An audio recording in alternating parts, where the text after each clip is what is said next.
Boa tarde, meus amigos.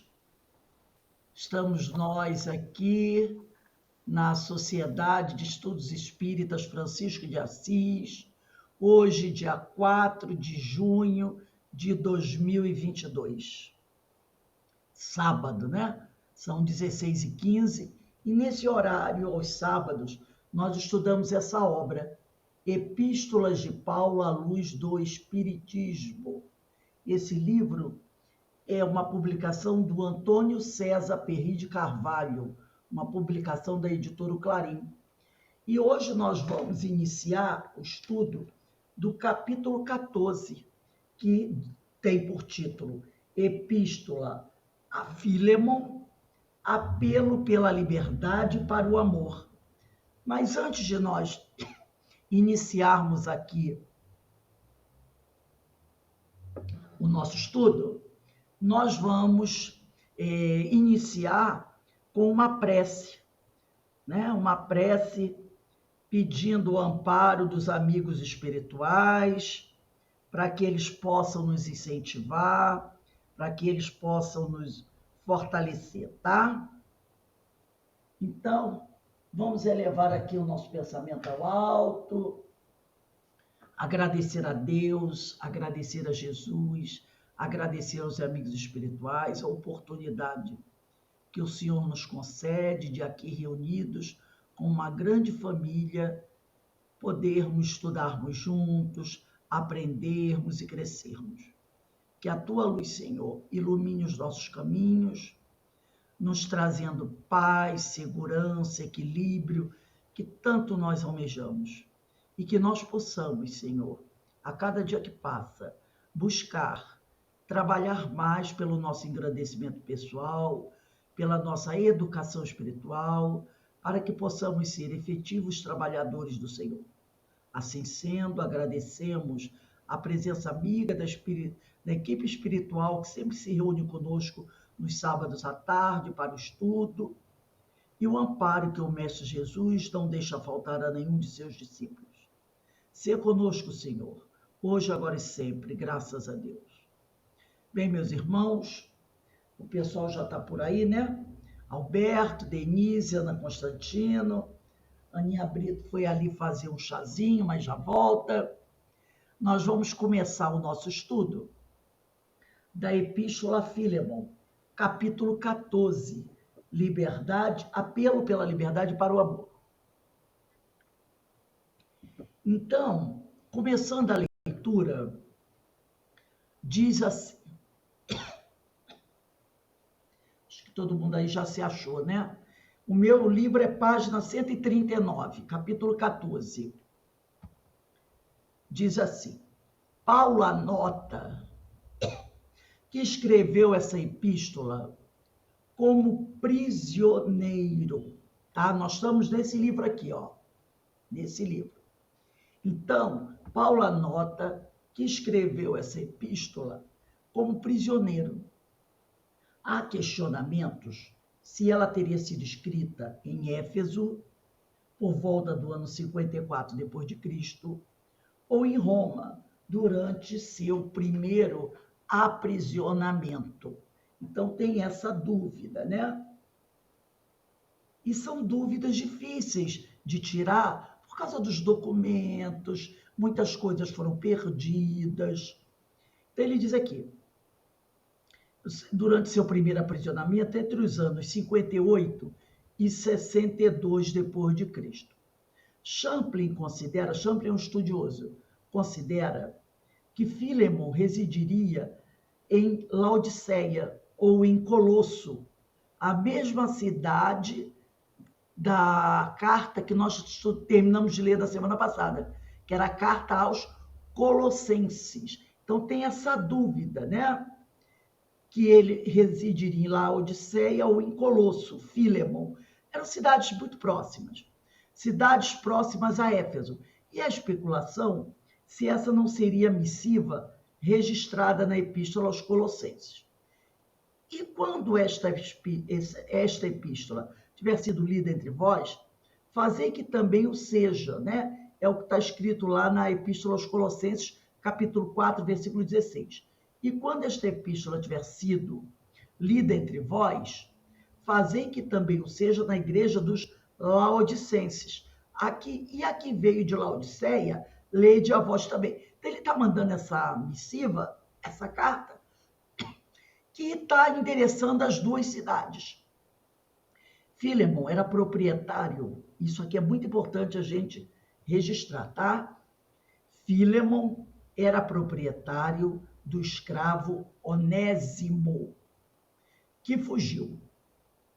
Este Onésimo foi convertido por Paulo durante sua permanência em Éfeso. Então, quando Paulo estava em Éfeso, ele encontrou e conheceu o escravo Onésimo, que era um escravo branco,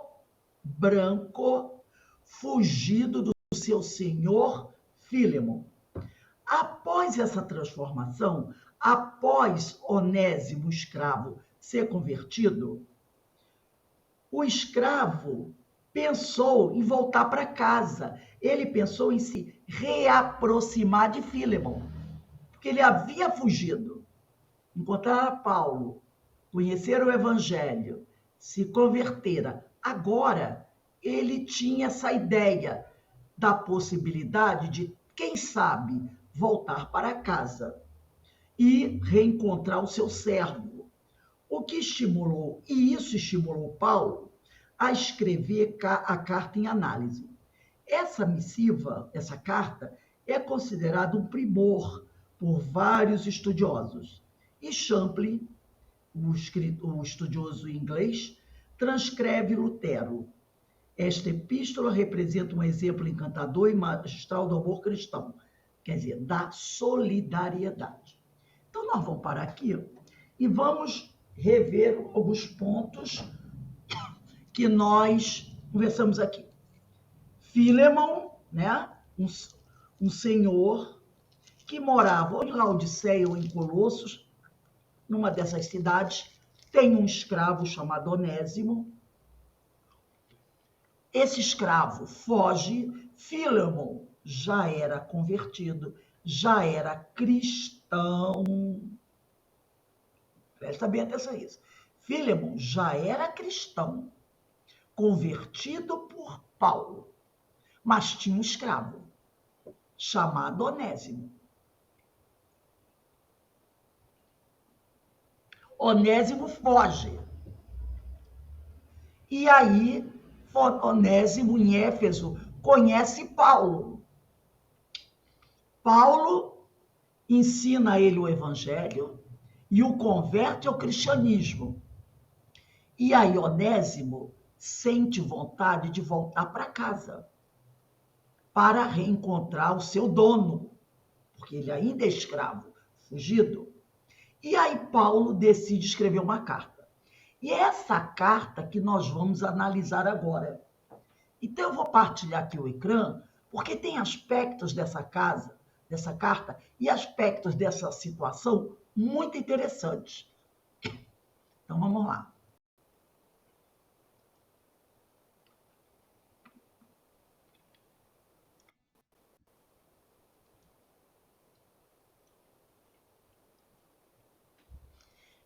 Essa análise que nós vamos fazer agora, ela está baseada nesse livro, Epístola aos Colossenses e Epístola a Filemon. É um comentário bíblico da editora Vozes e o autor é José Comblin. E ele faz uma análise muito interessante, muito profunda dessa carta, tá? Então vamos lá. Esta é a mais breve das cartas de São Paulo. Inclusive, se vocês abrirem na Bíblia essa carta a Filemon, vocês vão perceber que na organização não aparece o número do capítulo. Porque todas as cartas de Paulo, carta aos Colossenses, carta aos Coríntios, carta aos Hebreus, está lá.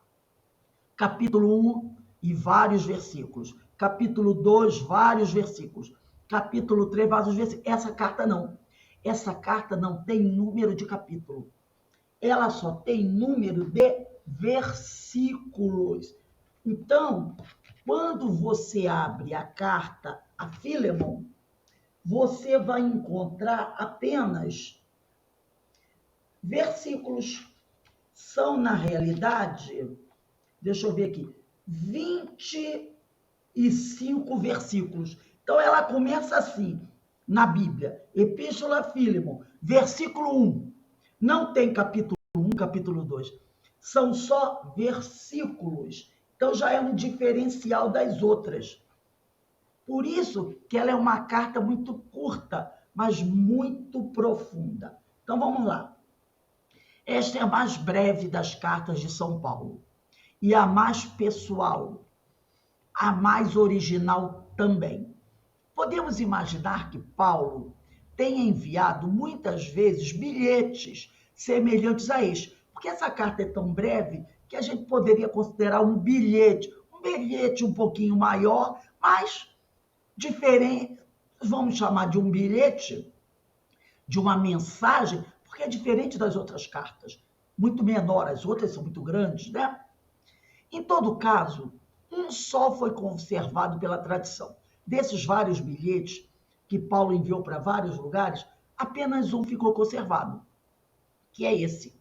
Acontece que toca no problema fundamental da sociedade romana. Esse toca no problema fundamental da sociedade romana naquela época, o sistema da escravidão. Paulo não é filósofo. O apóstolo não é o professor que elabora um tratado teórico sobre um problema. Esse problema da escravidão. Paulo vive no meio de pessoas concretas, encontra os problemas nas circunstâncias particulares da vida. Não precisa dar respostas teóricas a problemas teóricos, mas respostas concretas, práticas, individuais, em casos individuais. E o problema qual era? Escravidão. Que não existia só na sociedade romana naquela época, mas em todas as sociedades. E nós sabemos que o sistema da escravidão continuou oficialmente até o século XIX. Mas nós sabemos que na sociedade atual, século XXI, anos 2022, ainda existe escravidão. De vez em quando aparece uma no Jornal Nacional, né? Senhores fazendeiros tendo homens trabalhando em meio a uma escravidão nas suas fazendas, dormindo em compartimentos pequenos, sujos, sendo obrigados a trabalhar, recebendo um mínimo. De vez em quando a polícia chega lá e consegue libertar alguns desses escravos modernos, né? A escravidão no concreto, nesse caso da carta Fílemon, é o caso do escravo Onésimo, que fugiu da casa do seu senhor, Fílemon, e acabou convertendo-se ao cristianismo, sendo recebido por Paulo. Qual será a resposta a tal desafio? Eis a epístola a Fílemon. Onésimo acompanha Tíquico, amigo de Paulo, o portador da carta aos Colossenses. Então, Onésimo volta a Colossos. Quando Onésimo volta para casa, porque tem dúvida se Fílemon vivia em Laodiceia ou em Colossos, né? Aqui ele diz que ele morava em Colossos. E quando Onésimo volta para casa, ele volta acompanhado de Tíquico, que é amigo de Paulo, que está levando a carta para os Colossenses e também está levando a carta para Fílemon. Então, Onésimo volta com ele. Ora, na epístola a Fílemon, Paulo diz que manda Onésimo de volta ao seu dono. Onésimo é de Colossos. Fílemon deve morar em Colossos também, já que ele vai voltar para casa do seu dono, ou muito perto de lá. Por outro lado, as pessoas citadas nas duas epístolas, Colossenses e Fílemon, são as mesmas. A conclusão é que as duas cartas foram escritas ao mesmo tempo ou com pouco de tempo de intervalo. Então, Tíquico está levando a carta para os Colossenses, para a igreja dos Colossenses e está levando a carta para entregar a Fílemon. E está levando Onésimo com ele de volta para casa. O problema da carta a Fílemon. A mais breve das epístolas paulinas é também uma obra-prima, talvez a mais perfeita das cartas de Paulo. Nela, o apóstolo se exprime na sua totalidade, em toda a sua radicalidade. Essa epístola é um testemunho, ao mesmo tempo, da prática pastoral e da doutrina de Paulo. A prática pastoral é esta, prática de Paulo. Paulo resolve mandar de volta ao seu senhor o escravo Onésimo, que, por circunstâncias desconhecidas, se encontrava com ele. Muitas circunstâncias, de fato, não aparecem na epístola, mas elas não vêm ao caso. Então, não importa por que ele fugiu, isso não vem ao caso, né? O que Paulo diz, basta que se entenda a mensagem da epístola. As circunstâncias que Paulo cala, que Paulo faz silêncio na carta, não acrescentariam nada, nem mudariam o significado do ato. Então, por que Onésimo fugiu? Não importa. Como é que ele foi atrás de Paulo? Também isso não importa, tá? Paulo está na cadeia, à espera de julgamento, mas com certas regalias, pois ele pode receber visitas e os serviços de discípulos e amigos. Conheceu um escravo foragido, Onésimo, e converteu à fé em Cristo. Acontece que Onésimo era escravo de Fílemon, o animador. Animador é aquele que acolhe, incentiva e comenta o evangelho de uma pequena comunidade cristã que se reúne na casa dele. Então, a igreja era na casa dele. O grupo de estudo do evangelho era na casa dele. E ele era o animador. E animador é aquele que comanda esse trabalho, que acolhe quem chega, dá aquele incentivo e comenta e faz o estudo do evangelho. Entenderam? Estão percebendo? E tudo acontece na casa dele. Fílemon, que é esse animador e dono do escravo, é bem conhecido de Paulo e é um dos seus devedores. Ué, que dívida Fílemon tem com Paulo? Provavelmente Fílemon deve a Paulo o dom da fé e da salvação. Por quê? Porque foi Paulo que apresentou o evangelho a Fílemon e o converteu e o tornou um trabalhador do evangelho, tanto que ele fundou uma igreja na casa dele. Então ele deve essa graça a Paulo. Por que e como se produziu essa coincidência que justamente Onésimo tenha caído no raio de ação de Paulo na sua fuga da casa do seu dono? Onésimo teria conhecido Paulo antes ou ouvido falar dele? Não sabemos, e realmente isso não importa. Por que Onésimo fugiu? Qual o projeto de Onésimo? Ele pretendia um dia retornar para casa seu amo? Não sabemos, e não importa o caso. E tais circunstâncias não influem no sentido da carta. Uma coisa fica clara nessa história toda. A iniciativa veio de Paulo.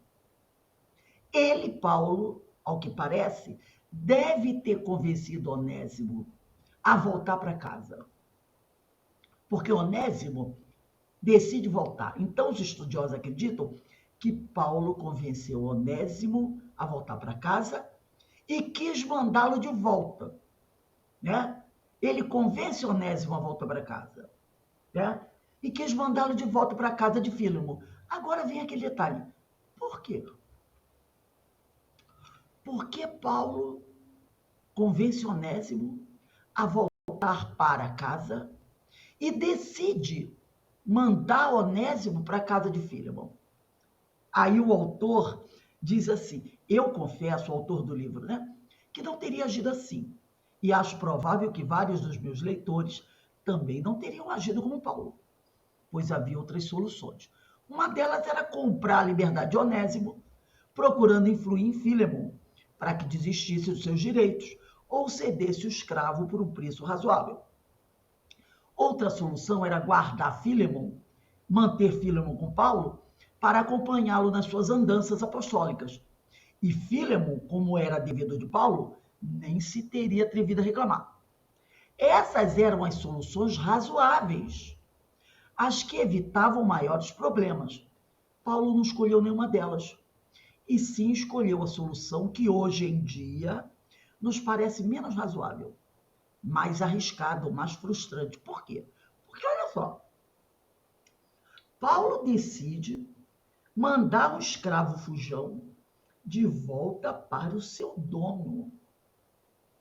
É uma atitude arriscada, sim, porque vamos lá que Filemon decidisse castigar Onésimo. Poderia torturar Onésimo, porque não era isso que os senhores de escravos faziam com escravos rebeldes que fugiam? Poderia até vender Onésimo para um traficante de escravos ou então enviá-lo para os galés. E Onésimo iria morrer. Por isso ele diz que achou estranha essa atitude de Paulo. Uma atitude que hoje muita gente não entende, porque Paulo fez isso. E é isso que ele vai trabalhar aqui. O motivo de Paulo ter mandado Onésimo de volta. Uma atitude arriscada. A maioria dos comentadores parte da convicção de que Paulo, alguns comentadores, alguns estudiosos, acham que Paulo não atribui importância à situação da escravatura. Acha que ele não liga para essa coisa de escravidão. Era um processo normal, deixa para lá. Ele não esquenta a cabeça com isso. E que Paulo mandaria o escravo de volta, porque, no fundo, a situação de escravo não teria importância para o cristão. Ah, você é cristão? É escravo? Tudo bem, continua aí.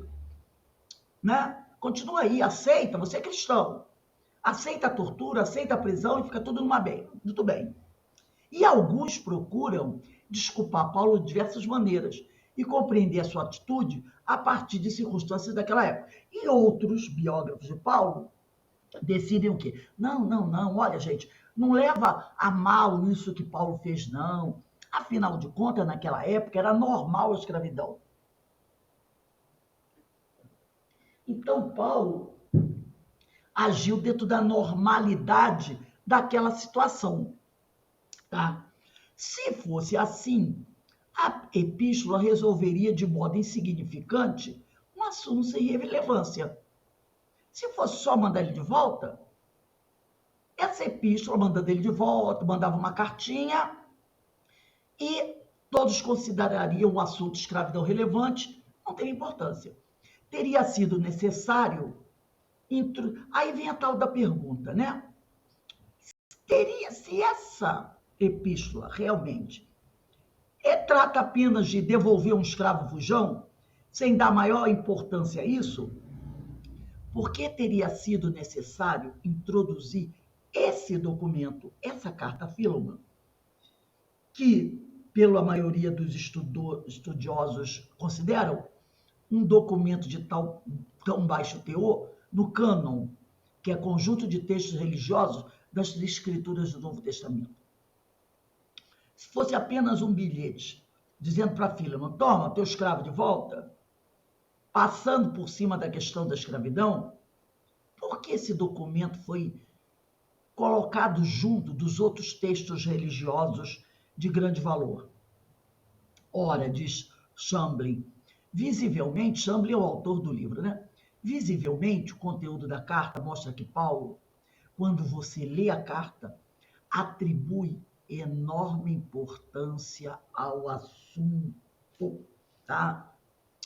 Para ele, para Paulo, a circunstância é providencial e fornece-lhe uma oportunidade de pôr na prática a sua mensagem.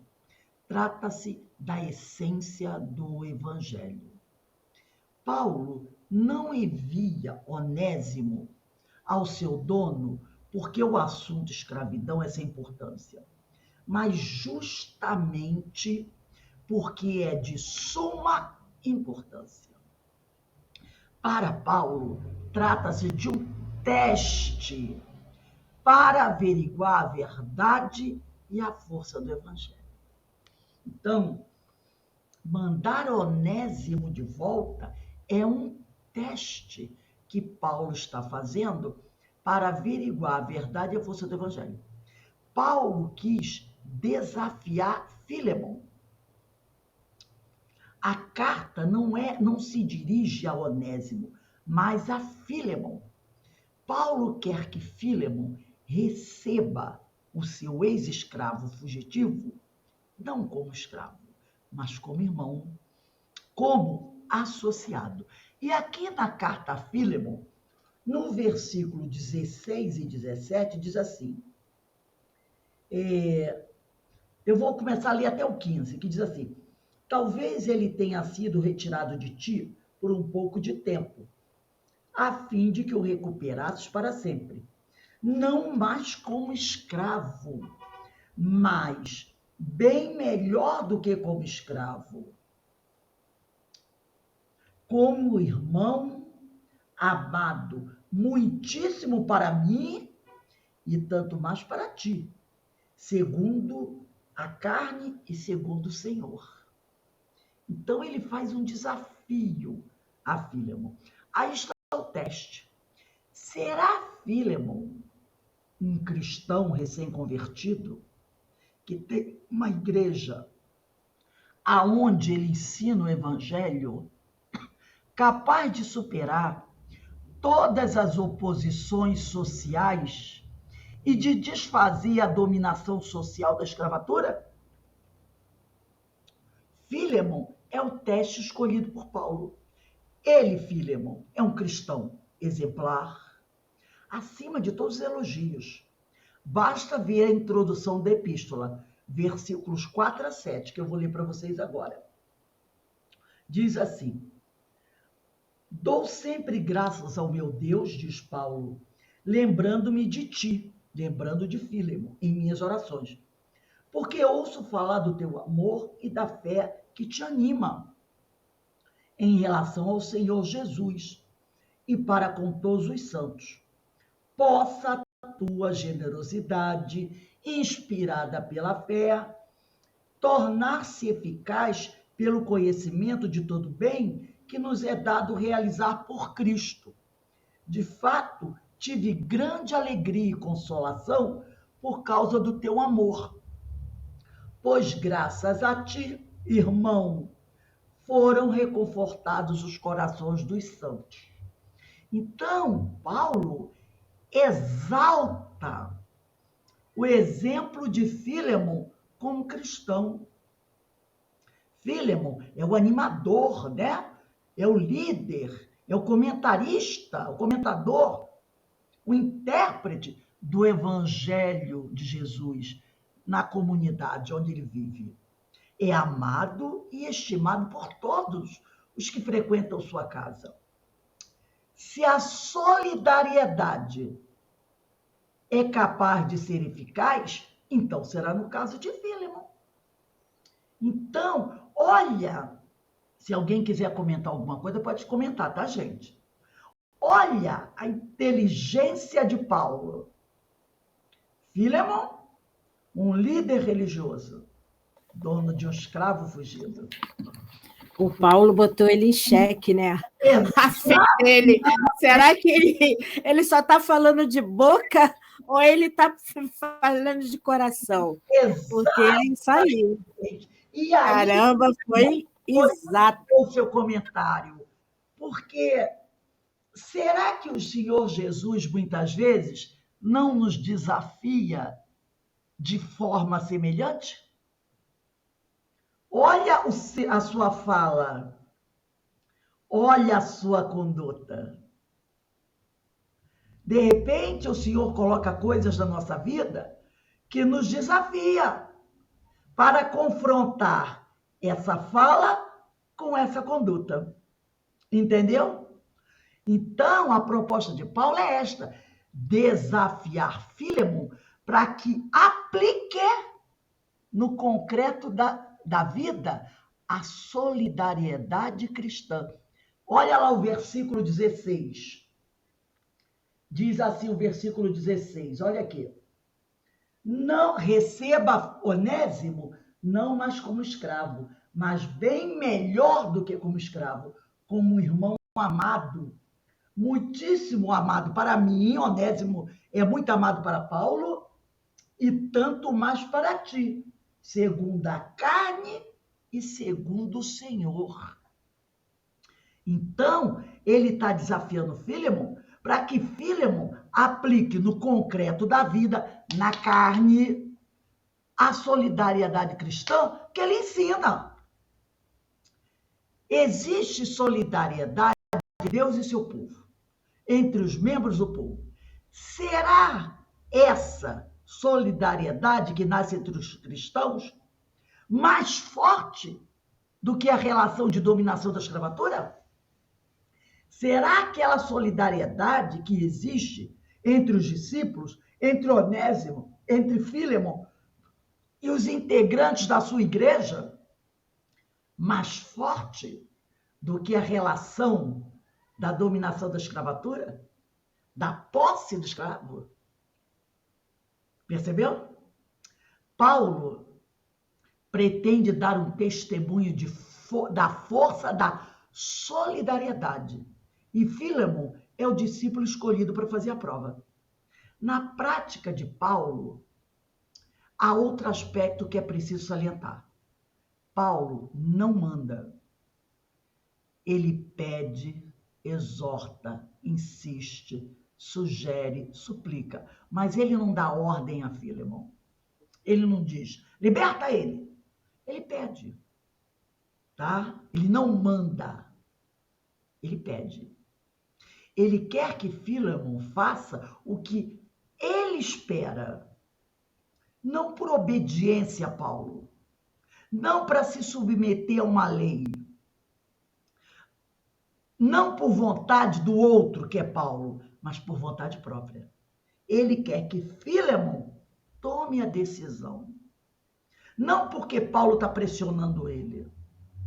Não porque a lei do Senhor obriga, mas porque ele, Filemon, entende que é preciso dar a liberdade. Por impulso pessoal. Porque realmente Filemon é solidário.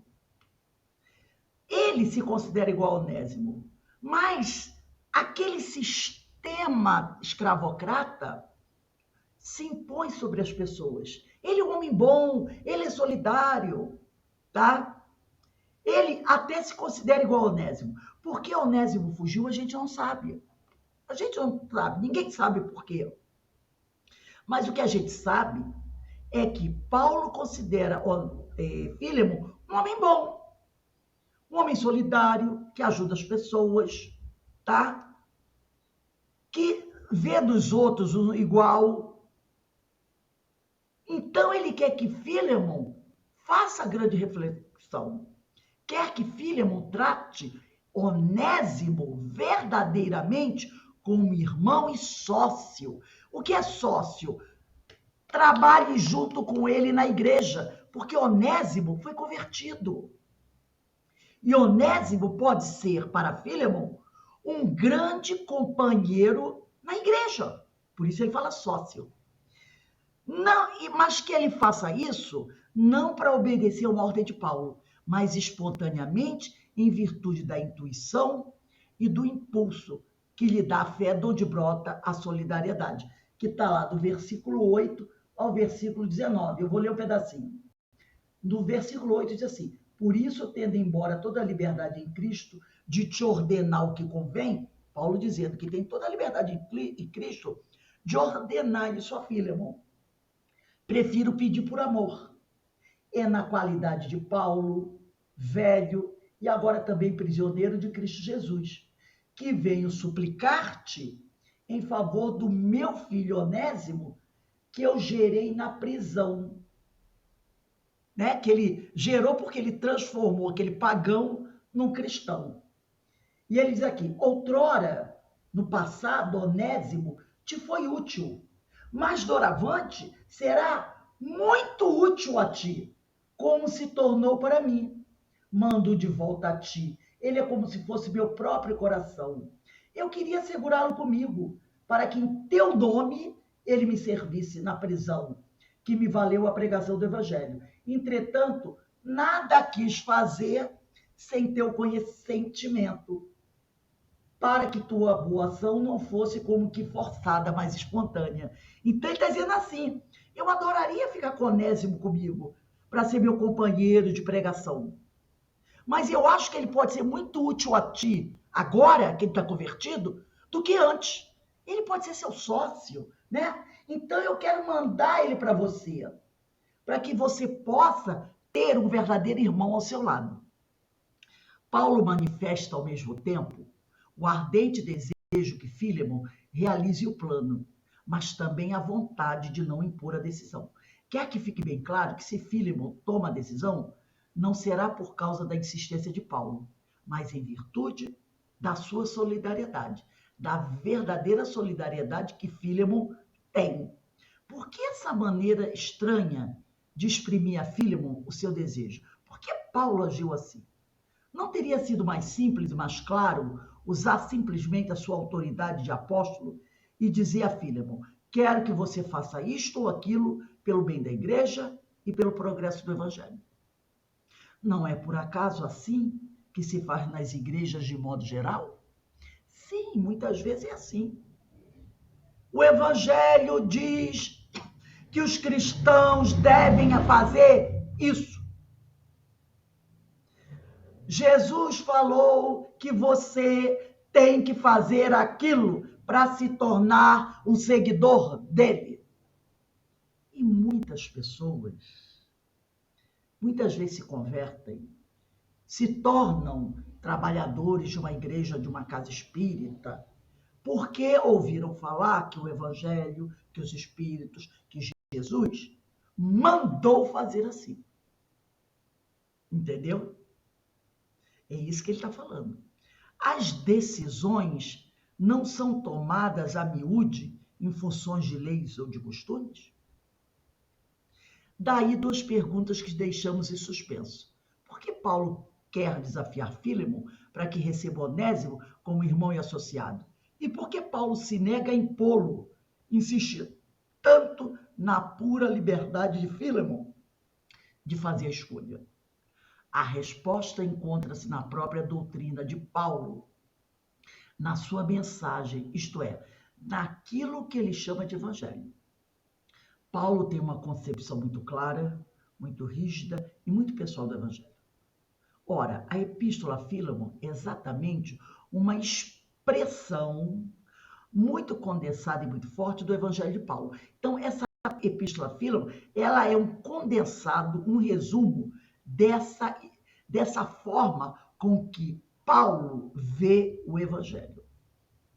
Pois o núcleo do evangelho de Paulo é a proclamação do reino da liberdade. Essa é a ideia central do evangelho para Paulo, desse evangelho de Paulo.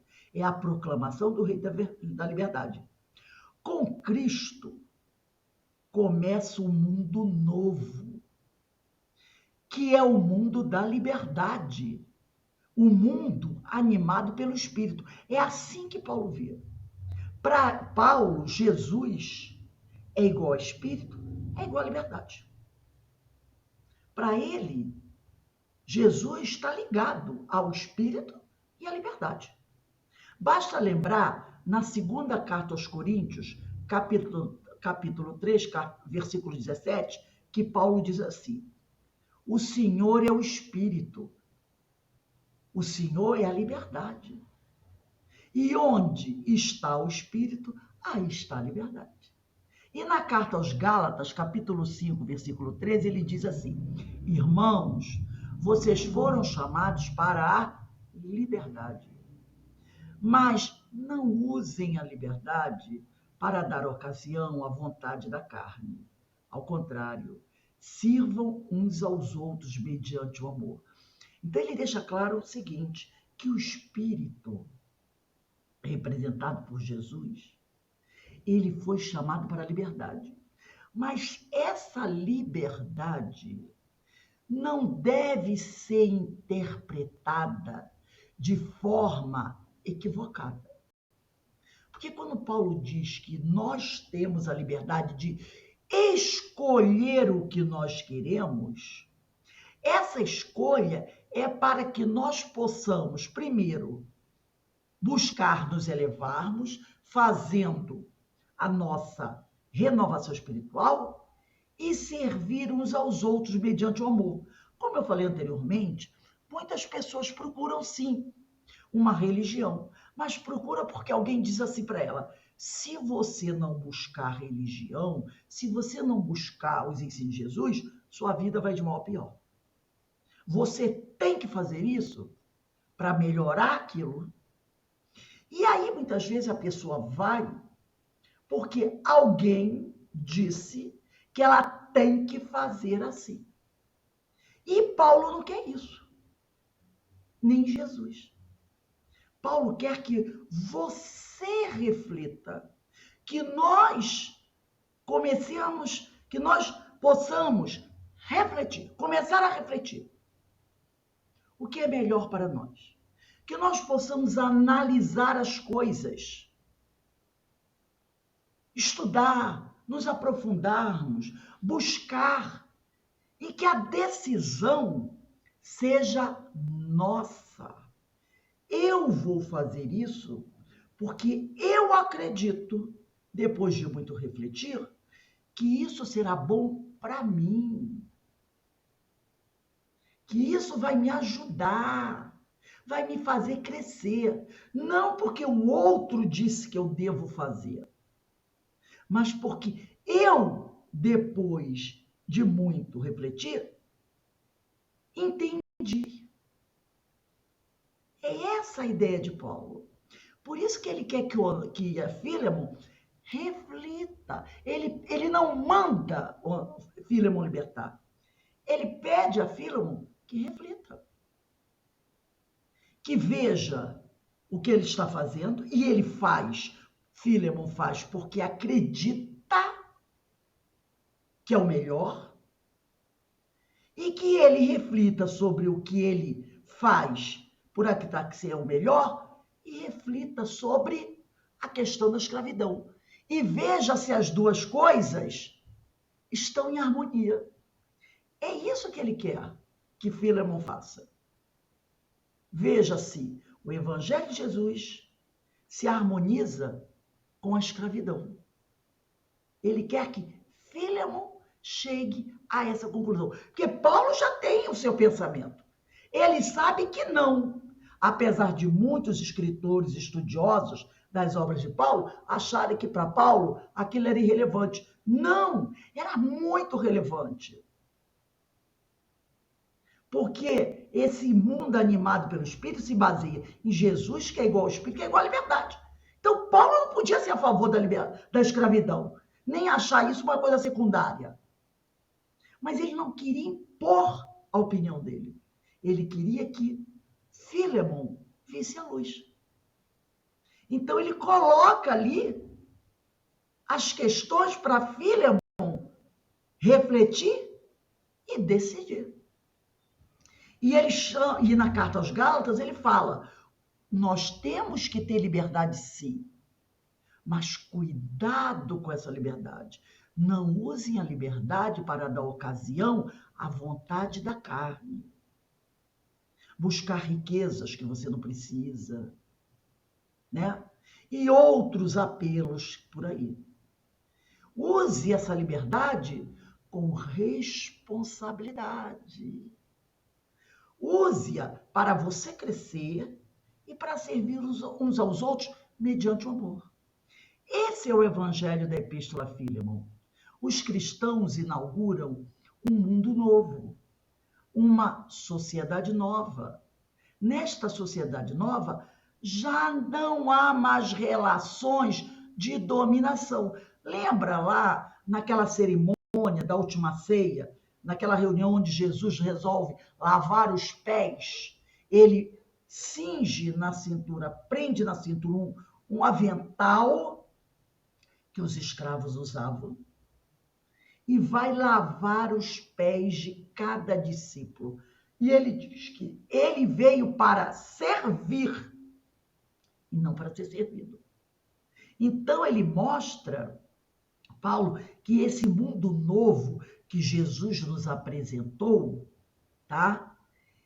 É um mundo aonde não pode haver mais relações de dominação, mas a vida social está regulada por relações de solidariedade. Olha que coisa avançada. É um pensamento muito avançado. Isso é muito avançado.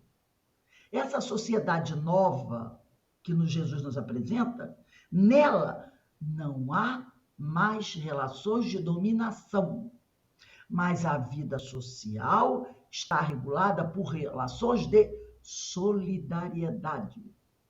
Quer dizer que cada um faz suas as necessidades dos outros. Lembrando aqui, né, que eu li ontem, e se eu achar esse livrinho aqui, opa, caiu minha Bíblia no chão.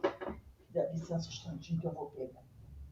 Esse livro que eu li ontem para vocês, da Terezinha Oliveira, que no capítulo 22, é o livro E Jesus Disse, da Terezinha Oliveira. Né? Nesse livro, ela diz aqui no capítulo 22, deixa eu achar aqui, ela apresenta a lei áurea do cristianismo. A lei áurea do cristianismo é essa aqui. Está em Mateus capítulo 7, versículo 12. Lei áurea do cristianismo. Mateus capítulo 7, versículo 12. Tudo o que quereis que os homens vos façam, fazei-o vós a eles. Tudo o que quereis que os homens vos façam, fazei-o vós a eles. É isso aí. Quer dizer que cada um faz suas as necessidades dos outros. Procura o bem dos outros como se fosse o seu bem próprio, com o mesmo zelo, né, o mesmo cuidado, a mesma dedicação, a mesma seriedade. Os judeus, naquela época, pensaram poder resolver o problema mediante a lei. Né? Os judeus acharam que podiam resolver esse problema da sociedade, das relações sociais, mediante a lei. Definiram as relações no povo de Deus por meio de leis. Não pode fazer isso, pode fazer aquilo, né? Tem que seguir esses preceitos, não pode seguir outros. E assim eles definiram. Mas essas leis que eles estabeleceram não resolveram esse problema de relações na sociedade. Relações à base da solidariedade. Não resolveram. O sistema da lei, pensa Paulo, tem a sua corrupção em si mesmo. Nós sabemos disso. Somente... Opa, deixa eu ver aqui. Opa, pulou muito aqui. Nossa. O sistema da lei, pensa Paulo, tem a sua corrupção em si mesmo.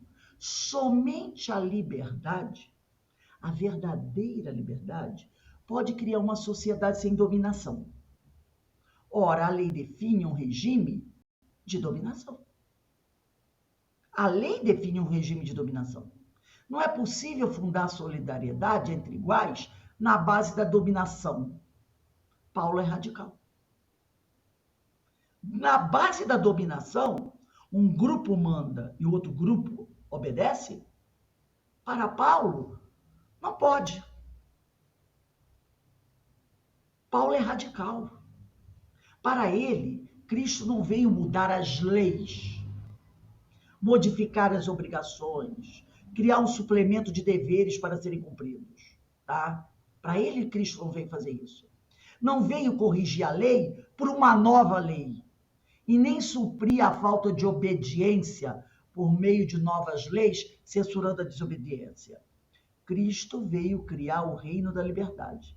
Não que os homens se tornem automaticamente livres, porque Jesus esteve aqui no meio deles, mas que o homem se torne livre pela força do Espírito. Paulo acredita na força do Espírito. O Espírito cria homens livres, isto é, homens capazes de viverem num novo regime de relações sociais. Qual é a força do Espírito? É o amor, é a solidariedade. E Paulo acredita nisso. Paulo cria homens livres, o Espírito cria homens livres, isto é, homens capazes de viverem num novo regime de relações sociais. Pois a liberdade não é uma disposição subjetiva. A liberdade é um regime de relações sociais em que não há imposição nem dominação de um sobre o outro, mas onde todos aceitam voluntariamente os serviços necessários ao bem de todos. Então, por exemplo, vamos tentar explicar isso aqui. Um cidadão é dono de uma grande empresa, né? É dono de uma empresa. Ele tem o seu lucro, afinal, ele é dono dessa empresa. Ele oferece o trabalho para uma gama de pessoas, e essas pessoas vão trabalhar na empresa dele. Nessa relação patrão-empregado, o empregado tem a sua carteira assinada, tem o seu salário justo. O patrão não visa apenas o lucro, mas também proporcionar ao seu funcionário direitos. Plano de saúde, cesta básica, dependendo da empresa, um bônus educação, entendeu? Meios, vale transporte, meios para que esse empregado possa trabalhar, produzir e ser justamente remunerado. É isso que ele fala. Entendeu? Ele diz, onde todos aceitam voluntariamente os serviços necessários ao bem de todos. Então, o patrão não visa apenas lucrar. E ele sabe também que, se o seu funcionário está bem, está feliz, está satisfeito, vai produzir melhor, porque está satisfeito.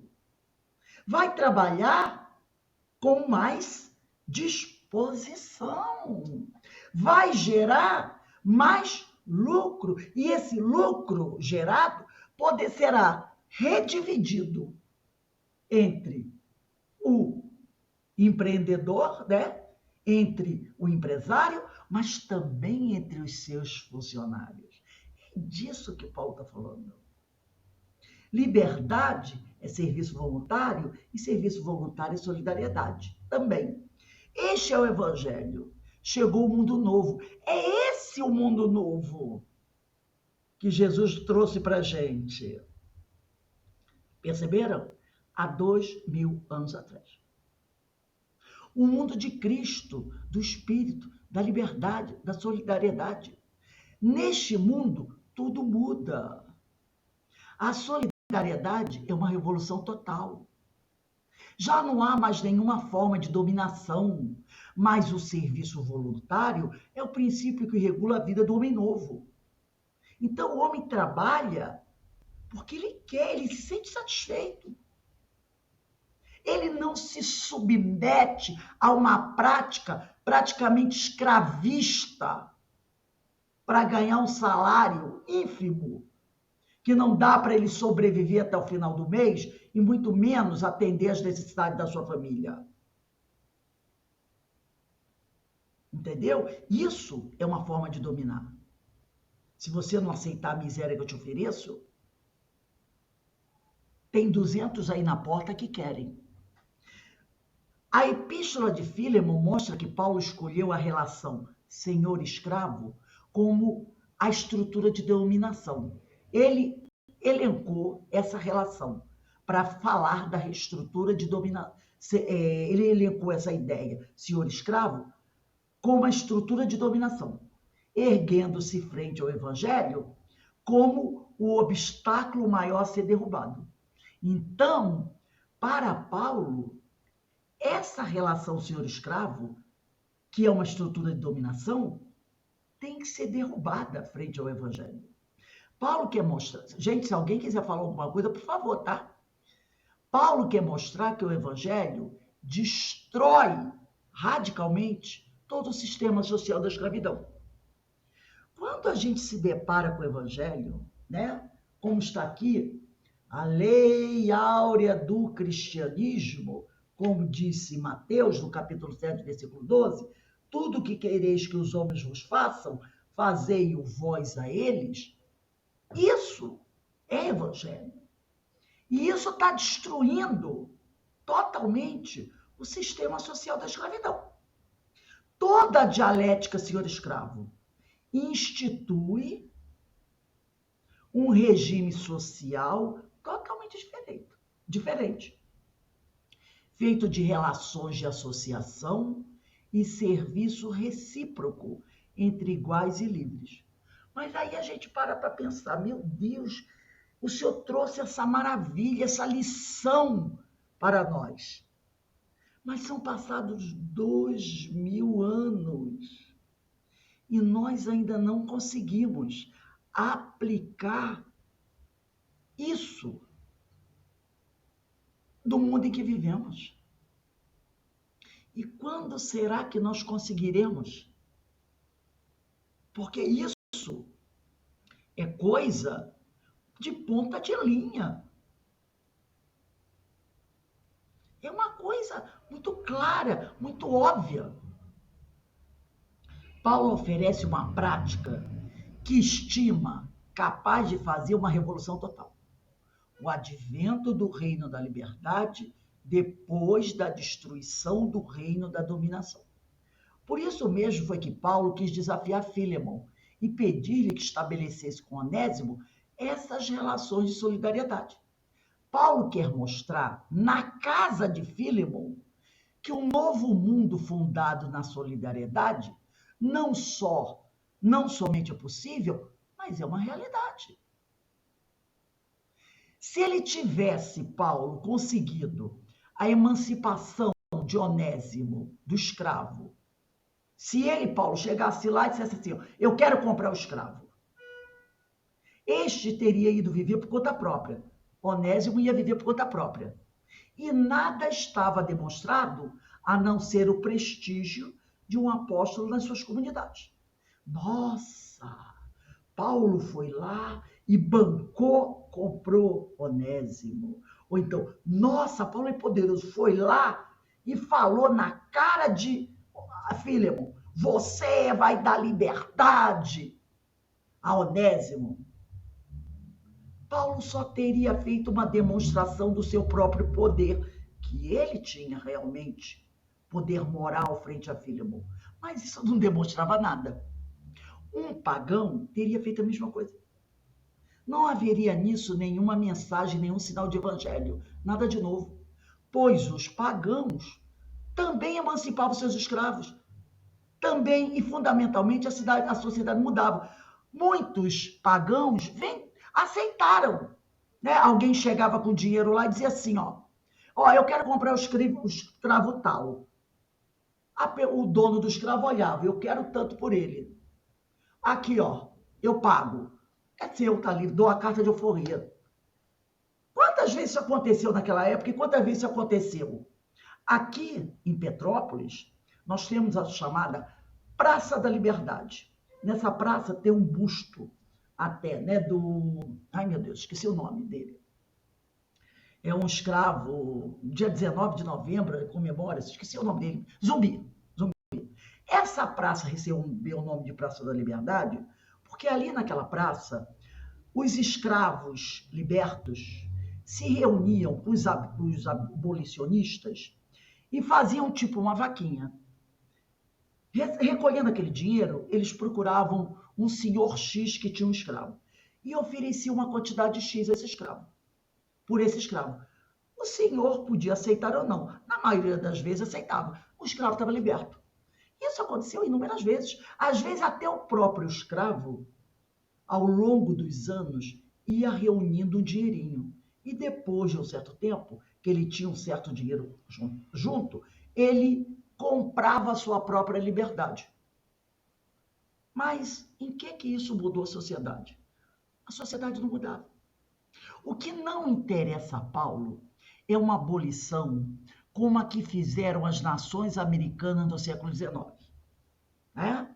Onde o Brasil está incluído. Aquela do dia 13 de maio de 1888 e as outras dos outros países da América Latina, né? E de toda a América, né? América do Norte, América Central, América do Sul. Não é esse tipo de abolição que interessa a Paulo, né? Então, o que não interessa a Paulo é uma abolição como a que fizeram as nações americanas no século XIX, a partir de princípios liberais. Foi uma abolição individualista. Os escravos deixaram de depender do seu senhor, mas foram abandonados, sem defesa e sem preparo, no meio de uma sociedade competitiva, na qual deviam necessariamente cair até o escalão mais baixo. Porque foi isso que aconteceu. Lembrando que, a partir do 13 de maio, muitos escravos continuaram escravos. Alguns escravos não saíram das fazendas porque não tinham para onde ir. Outros que saíram e vieram para a cidade caíram na marginalidade. Outros foram viver em guetos. E o problema se estende até hoje. Relativo à educação, moradia, saúde. Educação, moradia, saúde. Educação, moradia, saúde. Respeito. Olha o que a gente está vendo por aí. Mas a princesa Isabel aboliu a escravatura. É isso que Paulo, para ele, não interessa. Não surgiu da abolição uma sociedade realmente livre, nem uma sociedade de iguais, nem de serviços mútuos. Se você for fazer uma pesquisa do número de desempregados do nosso país, você verá que a grande maioria é descendente de escravos. Que a grande maioria é negra. E se você for nos presídios, o que você vai encontrar lá? A grande maioria. Se você for buscar as crianças fora da escola, o que você vai encontrar? Quem é a grande maioria? Se você for procurar as páginas policiais e verificar os mortos nos confrontos com a polícia, quem você vai encontrar? Em sua grande maioria. Então, não foi uma sociedade construída na solidariedade pela força do espírito. Paulo viu no caso de Onésimo, que era um escravo branco, naquela época, né? Havia escravidão branca, e teve também ainda durante muito tempo na Idade Média, uma ocasião providencial. Quando esse caso caiu no colo dele, ele pensou, opa, eu tenho uma coisa para fazer aqui. Mostrou a Filemon essa situação e como ele estava chamado a mostrar a eficiência da solidariedade. Pois na casa de Filemon não haveria mais escravo e senhor, mas apenas 2 companheiros. Aí estava o teste, a prova de que o que se teria realizado num caso podia ser, o que aconteceu ali entre Filemon e Onésimo, podia ser o princípio de uma transformação da sociedade toda. Qual era a ideia dele? Se transferir essa ideia para toda a sociedade. Além da sociedade fundada na dominação do senhor sobre o escravo, nasce uma sociedade fundada no reconhecimento mútuo e na colaboração efetiva em que todos realmente trabalham a serviço de todos não pela imposição da lei, mas pela força da solidariedade. Somente a liberdade pode fundar relações sociais saudáveis e harmônicas. Não há serviço voluntário, quer dizer, não há serviço voluntário ao outro sem liberdade. Ora, como poderia Paulo abrir a porta ao Espírito e encaminhar Fílemon no sentido de seguir o Espírito, se ele próprio, Paulo, começasse por uma imposição, impondo a liberdade a Onésimo? A solidariedade não pode nascer de uma imposição, mas apenas da liberdade. Por isso mesmo, Paulo reprime a vontade de dar ordens, porque ele dava, mas ele reprime esse ímpeto que ele tem. Ele é muito forte, né? Ele é muito viril, ele reprime isso, né? De criar Fílemon, reprime a vontade de dar ordem, de criar para Fílemon uma imposição que seria uma nova forma e um novo sistema de necessidades.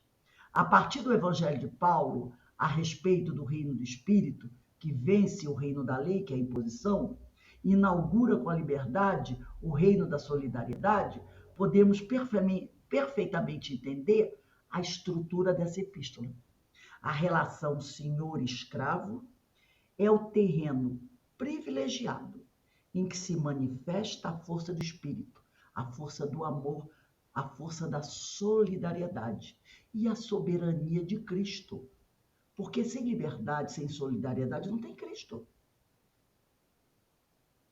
A força do Espírito não destrói para deixar um vazio, mas para construir uma nova sociedade, que é de solidariedade, de serviço e colaboração mútua entre homens livres e homens iguais.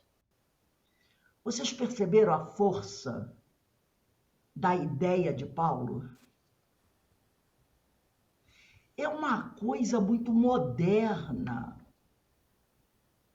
É uma ideia totalmente social.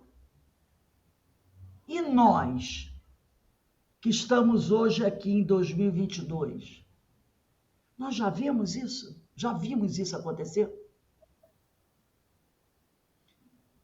Nós estamos vendo isso acontecer. Olha como é a ideia que a pessoa diz, nossa, tem 2000 anos essa ideia? Tem. Ele aproveitou dessa relação, né, senhor escravo, Fílemon, Onésimo, para dar um ensinamento profundo. Infelizmente, muitos acham que ele era a favor da escravidão ou que ele não dava atenção a isso. Mas ele dava sim. Para ele, isso era uma causa muito importante. Mas era normal para aquela sociedade. E ele vem mostrar para a gente que caminhar com Cristo não bate com essa ideia de servidão. Não pode haver isso. Hoje, oficialmente, a gente não tem escravidão, né? Oficialmente. Mas, nas relações sociais, de vez em quando a gente encontra aí, né? Uma família tinha uma pessoa, 40, 50 anos, trabalhando para ela, tipo escrava. A gente não encontra essas coisas? Encontra. Vou trazer uma menina lá do Nordeste. Era coisa muito comum, né? Vou trazer uma menina do Nordeste de 12 anos para ajudar aqui a minha filha a cuidar dos netinhos, dos meus netinhos. Aí lá vem a menina lá do Nordeste, né, do interior, para ajudar a cuidar dos netinhos com babá. Muitas vezes não vai para a escola. Fica ali dentro da casa trabalhando. Aí sai de uma casa, de um parente, vai parar no outro parente. E ali, ó, se passam anos. Tem carteira assinada? Tem plano de saúde? Dorme lá num canto da casa. Entendeu o que a gente está dizendo? É isso aí que Paulo está falando. Ele fala que essa situação vai se mudar quando nós começarmos a refletir sobre isso. Quantas vezes nós estivemos num sistema de dominação? Porque você tem que fazer isso. Porque você tem que ir ali. Porque você tem que seguir isso. Você tem que seguir aquilo. E ele pede que as pessoas não façam isso. Apresentem as suas questões e deixe a pessoa decidir. Não é? Que a pessoa faça a sua escolha.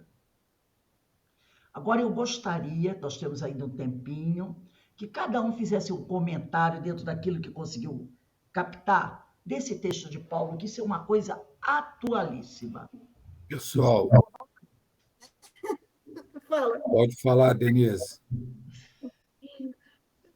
Olha só, se isso fosse tomado a sério por todos daquela época, se estendesse até hoje, gente, maravilha, né?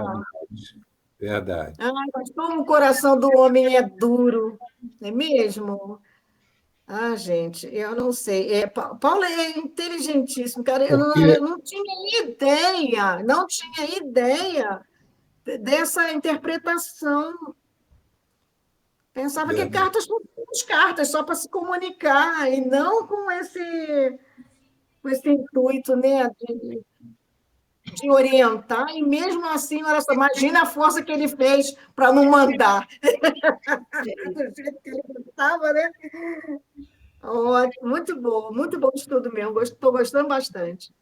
Eu não sei se as companheiras têm essa ideia, mas acho que é um dos estudos de Paulo mais brilhantes, mais assim, que mais significativo. Eu acho que foi o estudo mais assim, que mais trouxe assim um sentido muito uma profundo, profundidade, né? Isso. Aí, como você diz, Denise, talvez isso tudo esteja acontecendo não pela solidariedade, mas pelo egoísmo, né? Então, você vê que parece que a gente regrediu, parece que foi dito um monte de coisa, parece que o homem tinha que... E nos últimos anos, parece que, não sei o que aconteceu no mundo, o predomínio do autoritarismo, em vez de ser a solidariedade, é autoritarismo. Imposto, as coisas impostas, as coisas de cima para baixo. Foi um estudo muito, muito bom, porque a gente vê, e aí eu mexendo aqui refletindo, né? A gente vai pensando junto, né? Eu estava lendo Prazeres da Alma, do Hamed, e ele, na introdução, fala da nossa autonomia, né, Rose? E a autonomia é a conquista de nós mesmos. E a gente só vai conquistar nós mesmos com a liberdade, a proclamação do reino da liberdade. Porque enquanto formos teleguiados por terceiros, nós não vamos nunca ter a liberdade. E aí é tudo, desde da nossa relação com as pessoas em torno da gente, desde uma liderança religiosa, seja o que for, tem que ser autônomo. E essa autonomia, sem essa liberdade do reino, né, da liberdade que ele diz que a gente tem que buscar, a proclamação do reino da liberdade, é uma conquista que exige da gente consciência, porque para a gente ter liberdade, a gente precisa ter consciência daquilo que a gente quer, daquilo que a gente pensa, porque enquanto a gente não tiver consciência, é teleguiado, é conduzido, né?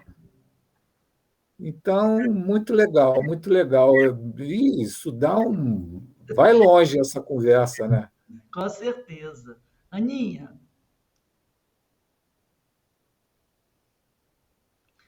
liga aí teu microfone.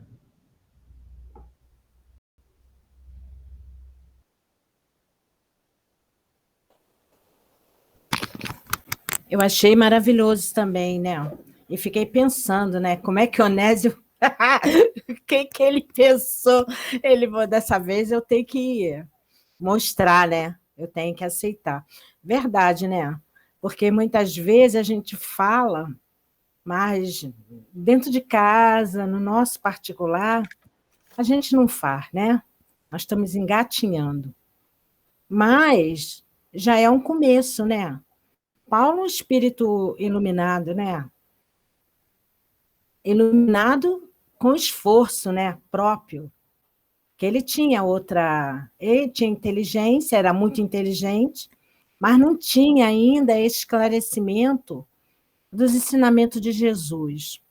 E ele batalhou muito para poder vencer a ele mesmo, né? E também ele forçou, né, aqueles que o seguia fazer a mesma coisa. Então, isso aí foi muito interessante. Agora, o Onésio também, ele foi muito obediente. Não, o escravo. Ele podia dizer que não ia, porque ele estava já longe de lá. Ele podia dizer que não, mas ele foi também, ele encarou, ele foi, entendeu? O Paulo, Então, né, Aninha? O Paulo, pela força do exemplo, né? Ele é envolvente, né? Ele deve ter conversado muito com o Onésimo, né? Ó, Onésimo, é por aqui, pensa dessa maneira. Ele abriu a cabeça do Onésimo também, né? Mas ele podia não querer, né? Esqueci teu nome, olha. Alberto. Ele podia não querer, Alberto, porque é insegurança, né? Às vezes a gente fica inseguro. Sim, A gente sabe, mas na hora... será que eu saí de lá porque estava escravo? Eu sou escravo, mas agora eu tenho liberdade. Aí eu vou voltar lá para o lugar que eu saí, que eu fugi. Teve que ter coragem. Coragem. Mas aí é o que o Paulo deve ter dado essa força moral para ele. Né? Ele viu que ele estava pronto. Até o Zacarias, que teve que ir até Paulo para curá-lo. Ananias, sim. Ananias, falou, né? Sim. A confiança, a força em Cristo também. Esse também foi testado.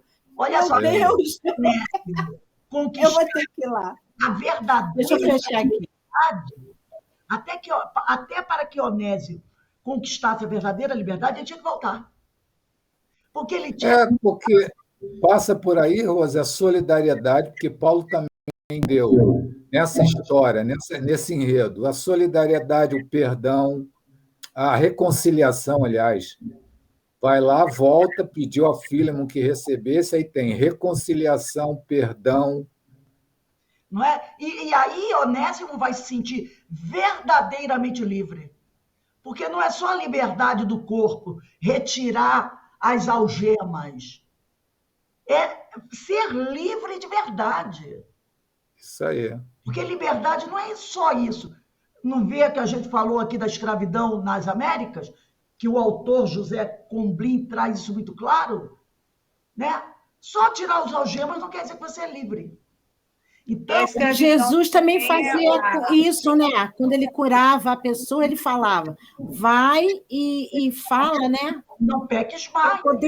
Não peque mais, mas ele ia lá e pedia para ele mostrar né, que ele estava bom, porque senão eles ficavam excluídos da sociedade. Mas esse aí, você falou uma coisa certa, Nina. Esse vai e se mostra para que você... para que eles vejam que você está curado, é muito também na questão moral. Vai e mostra que você mudou o seu comportamento para que eles entendam que você realmente está curado. Né? Vai, não peca, vai, muda o teu comportamento e se apresenta para eles. E quando eles olharem, nossa, realmente ele mudou muito. Então, agora, por que será que ele mudou? Aí vem o bichinho da curiosidade. Por que será que ele mudou muito? Esse negócio que ele está fazendo aí deve ser bom, porque ele mudou muito. Não é mais o mesmo. E aí, quando a pessoa olha e vê que você mudou e quer saber o que é a força do evangelho. E o contágio do exemplo, né? Quem é que te ajudou a mudar? O evangelho. Como disseram para mim uma vez um amigo espiritual, se ela mudou, eu posso mudar com muito mais facilidade. Uma vez na mesa mediúnica, o Espírito falou isso para mim, eu estava doutrinando, e ele olhou e disse assim, você aqui fazendo isso? Não acredito. Eu te conheço, eu sei que é. Aí eu conversei com ele, depois ele virou, antes de terminar, disse assim, olha, eu vou dizer uma coisa, se você mudou, eu posso mudar também com muito mais facilidade. Ele quis dizer o quê? Que ele era muito melhor do que eu fui. E se eu mudei, ele vai ter muito mais facilidade para mudar. É isso aí. Porque quando você muda, alguém quer saber, como é que você conseguiu isso? Aí você diz. Aí ele diz. Aí a pessoa diz, opa, eu posso também. E Aninha, fala aí, Ana Constantino, o que você achou? Quanto mais a gente vai estudando, né? A gente vai se libertando, né? Porque a gente é escravo da gente mesmo, né? Das nossas imperfeições, das nossas dificuldades, né? Porque a verdade liberta, né? E a questão da escravidão é não só do corpo, mas também do emocional, né? A pessoa se torna prisioneira daquela pessoa, né? Emocionalmente. E Paulo, vocês já falaram tudo de Paulo, né? Ele é a gente fica até emocionado quando vai falar, né? E a Porque coisa aí, Chatiane, do emocional. Muitas vezes nós também somos escravos das emoções, né? Sim. Ah, meu Deus, eu não posso sair, eu estou sozinho, eu estou assim, eu estou assado. E aí você entra numa depressão, numa situação difícil, você está sendo escravo. Você é livre, você é livre. Todos nós somos livres. Entendeu? Então, nós não temos que deixar que nada disso nos abata. Nós somos livres, podemos fazer o que quisermos. A situação se apresentou assim, dentro dessa situação eu vou mostrar minha liberdade e vou fazer o que eu preciso fazer. Até que a situação mude. A situação mudou, dentro daquela nova mudança. Não tem que ficar fechado. Ah, meu Deus, a coisa está difícil, aí você fica... Não, seja um espírito livre. A gente está colocado no lugar certo, na hora certa, no momento certo. Que a gente aproveite isso. Como o próprio Paulo proporcionou isso ao Filemon. Filemon está aí. Você tem todas essas coisas a seu favor. Mas tem alguma coisa aí que não está indo bem. Pense sobre isso e se liberte disso. Desse ponto. E Paulo tinha conhecimento da escravidão, né? Porque quando ele foi um escravo, né? Antes dele conhecer Jesus, ele era um prisioneiro. Era um escravo da lei. Um prisioneiro da própria ignorância dele. Dos costumes, né? Das leis. Da religião, da lei. Não é? Ele era escravo, você disse bem. Quando ele conhece Jesus, ele se liberta. Ele percebe que aquelas práticas, aquela lei, era a lei de dominação. E com Jesus não pode ter essa lei de dominação. E outro também, o olhar dele para aquele senhor, como que é o nome? Onésimo. Não, o outro, o senhor lá, o Filemon. Filemon, o Filemon. Ele viu um escravo. Sim, um escravo também. O escravo era ele, o escravo, né, da imoralidade. Sim, e que nem tinha noção disso. Não tinha noção disso. Agora, uma coisa que a gente está falando aqui, quando fala dessa liberdade, não quer dizer abolir os costumes, abolir as relações, não é isso. É a gente compreender essa liberdade, né? É isso que ele está falando. Senão a pessoa vai dizer, quer dizer que eu não tenho que obedecer mais à lei? Não, não é isso. Mas que a gente compreenda como a gente deve se inserir dentro disso. Tá bom? E eu estava pensando aqui, né, que na contramão disso tudo que a gente está dizendo, É o egoísmo, né? O egoísmo faz as pessoas serem dominadoras, impor e etc. Então, quando vier um mundo de regeneração, que vai haver o domínio do bem sobre o mal, a solidariedade vai ser normal, vai ser tudo diferente. A sociedade vai se organizar de maneira fraterna. Então, vamos aguardar, E trabalhar para isso. vamos nos preparar para poder chegar a esse momento, entendeu? Ele vai chegar. Vai, com Graças a certeza. Deus temos a certeza disso, né? Graças a Deus temos a certeza disso, né? Isso, verdade. Porque quem não tem é triste, sofre muito. Agora nós precisamos. Essa Aninha é fogo. Ela me fez ver que eu ainda sou prisioneira de algum. Que eu não sou livre. De que eu sou escrava? Ai, meu Deus, não vou nem falar para vocês, tá? Mas eu vou pegar minha alforria. Agora eu vou. Não, livre. Não, liberte-se a si mesmo. Fora. Não vou ser mais escrava. Fazer igual a bandeira de Minas, né? Libertes antes que seja tarde, né? Libertes antes que tarde. Então, correr atrás da liberdade. Exatamente. Então, meus amigos, nós estamos encerrando aqui. Semana que vem vamos continuar estudando essa. Aí nós vamos entrar diretamente nessa epístola. O que eu vou pedir a vocês, como trabalho de casa, é o seguinte: peguem a Bíblia, procurem a carta a Filemon, que são apenas 27 versículos. Assim que a aula acabar, abram a sua Bíblia, procurem Carta a Filemon. São apenas 27 versículos. E leiam, é uma página e meia só. Leiam toda ela. Leiam toda ela. É pequena, tá? Façam isso. Carta a Filemon, são 27 versículos. Leiam toda ela, para a gente poder interiorizar bem todo o estudo de hoje. Então, vamos encerrando aqui. E eu vou pedir para a nossa irmã Aninha Brito fazer a nossa prece de agradecimento. Aninha, por favor. Tá bom, Rose. Vamos orar. Vamos agradecer a Deus por essa oportunidade de podermos estar aqui e de ter essa felicidade, Senhor, de entendimento,